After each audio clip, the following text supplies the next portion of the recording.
Joshua Roda, 22 years old, second year college. I am here in Hope House since 2009. Nagpasalamat day ko kay tungod ni David kay nakaabot ko og college og dako kay siya natabang nako og ang Ginoo kay dili lang kay sa material nga butang kundi sa espirituhanon nga pagkatubo. So Joshua is very thankful to Tito Dave because of Tito Dave. He's now on second year college, and also he's very grateful because not only for the material help but also for the spiritual help that he grow as an individual. Wa ko ga-expect nga ako nga usa ko nga dili kayo mo tuo sa Ginoo og tuawan og karang magwangkuan na karang mura rag gibaliwala nako sa sige nako ari diri nga sa sige nako simba dito sa katong una na simbahan kay mura ra ko wala din sa sige nako paminaw og sa sige niya kun kuan ako karang sulti og tambang nga kung ano ako mo balik Ginoo gingnan na nako siya nga I don't know wala ko kabalo kay wala pa man ko sure ato din sa pag kuan na pag abta na pila ka tuig nga nakamata na ko nga focus na ko kung sa kuan kung napil na ko ang presensya sa Ginoo mao na diha nga gituon na jud ko sa Ginoo og hinahinay ko kuan karang hinahinay ko ka release og kakuan nga step by step kay dili man sa tanang panahon nga kung ikuanon ka bago nga sa Ginoo kay dili man dito.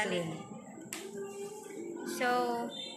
before he didn't really believe to God but when he came to Hope House teach him to know and to know the word of God and to know who is God. Before he's not paying attention for church or Bible studies, but now Joshua is one of the step by step. Joshua is one of the persons who is in Hope House that is really believe in God, and as you've said that not all the people or not all of us can change at that time, but we need to have a step-by-step process so that we can go to near of God. Usap na kuan nga kung wala pa jud kung wa ko naabot dari sa iyang simbahan kay di ko makaingon nga naa jud saktong agianan karang basig naglatagaw ko ron barkada dito nya asa lang pa dong mao na nagpasalamat jud ko sa Hope House sa Ginoo nga iya kong gibutang dari sa simbahan kay dako jud kay tabang nako nga na ako akong kinabuhi kay na straight jud.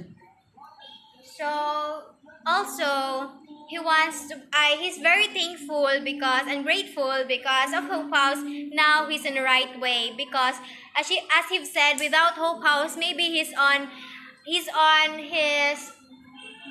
friends and maybe he's not in school, but because of Hope House now he's on the right way and now he wants to get his goal in life. Thank you, Faust. Thank you, Jesus.